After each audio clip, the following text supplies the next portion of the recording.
GTA 6 is shaping up to be a game that watches your every move and judges you worse than Abigail judged John throughout the entirety of RDR 2.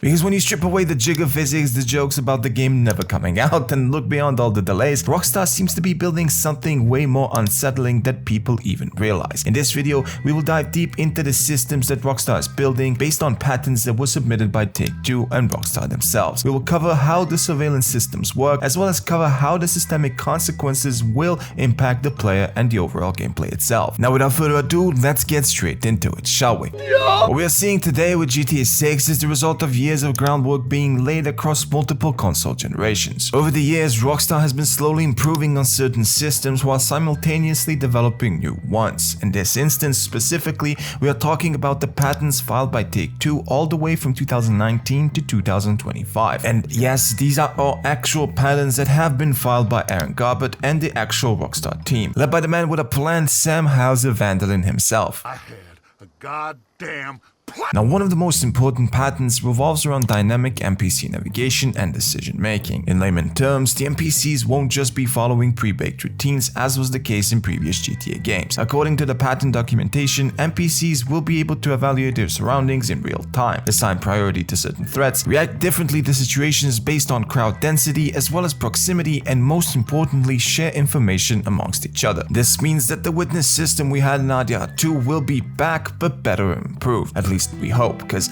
let's be real, a random witness spawning out of nowhere in the middle of the night after dispatching a random NPC in the swamp made us all feel like this. Why? Now, in the trailers as well as the leaked footage itself, we could see that Rockstar's focus will be on the aspects of modern life, meaning security cameras, phones, and overall a surveillance-like state where every action you have is monitored in some way. Having said this, I honestly hope we don't have a social credit score in the game, as not even John Cena could help me have a positive one. Now, the leaks contained in the PDF repeatedly reference systems linked to crime witnessing, evidence persistence, as well as a delayed police response due to the cops eating donuts in a Dunkin' parking lot. So basically, like real life. Got a point. Now, what this means is that we most likely will be seeing huge improvements on the classic wanted level that we have been used to in GTA 5 and RDR 2. The patents as well as the leaks seem to suggest that we will have smarter NPCs that will call 911 while not actively being affected by the crimes we are committing, while also capturing our license plates as well as recording our crimes on their phones. This kind of approach makes it seem like GTA 6 is moving towards something much closer to RDR 2's witness system, but scaled up into a modern surveillance-heavy location like Vice City, where every suburban granny will be an extended hand of the police itself.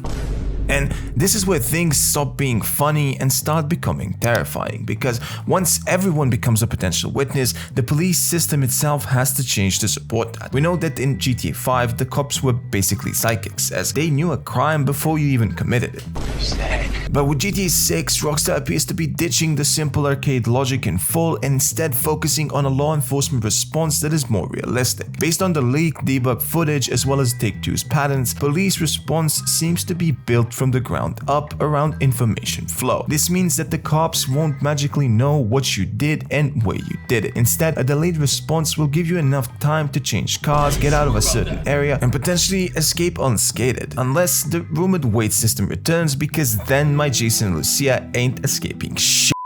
Now, based on what we have seen so far, this means that if the NPCs see something unusual but doesn't clearly identify you, the police response may be vague, delayed, or overall incomplete, which sounds great as this is similar to the bandana system from RDR 2, but if they do see your face and someone gets a clear look at your character, if a phone or traffic cam capture your vehicle or you, the police response will be heavier, and on top of all of that, it will remember you, potentially even accumulating some of your crimes over time.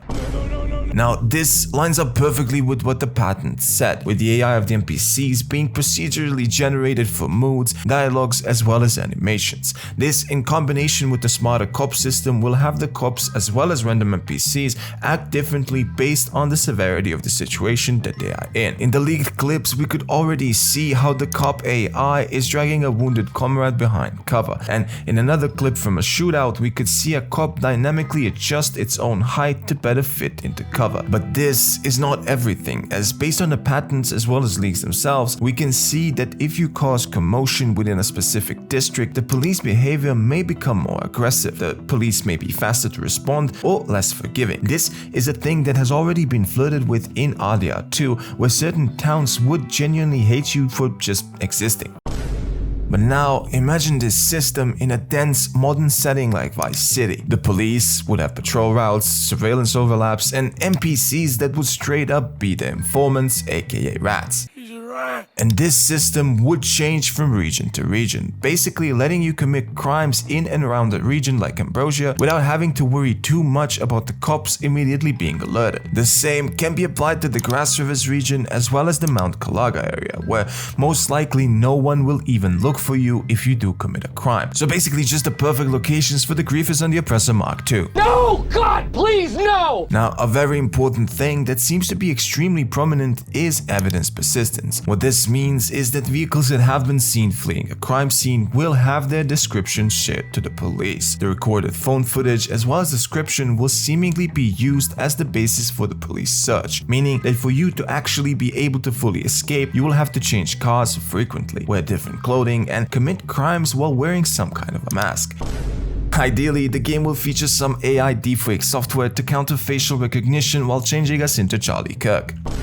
Now, what these things suggest is that we will most likely have police that will comb over crime scenes more frequently in hopes of catching you committing any other crimes. This means that most of the areas you already committed a crime in will have heavier patrols, more people on alert, as well as a bunch of cops ready to be dispatched on the first sign of trouble. Of course, knowing the average GTA player, this really isn't a good thing for the cops.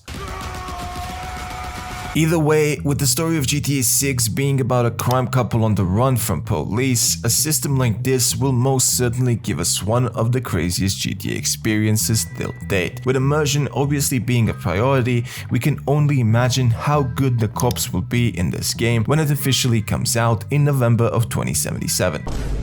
With all of this said, what do you guys think the cops and NPCs will be like in GTA 6? Do you believe that these patterns are for GTA 6 itself, or are they related to something else? Let me know in the comments below. A huge shout out this time goes to Ben Drift, who left this comment, which I absolutely can't argue with. Thank you for taking time to watch this video, and again a huge shout out to all of the 1,825 people that ended up subscribing. As said in my previous video, last year at this point I barely had 300 subs, and this is just absolutely mind-blowing. A big thank you to each and every one of you, and I hope that you had a great holiday season. Now, if you guys haven't already, please make sure to hit that like button and of course subscribe for a chance to win an RTX 7090 card once this channel reaches 10 million. Stay silly, keep edging, and I'll see you all in the next one. Peace.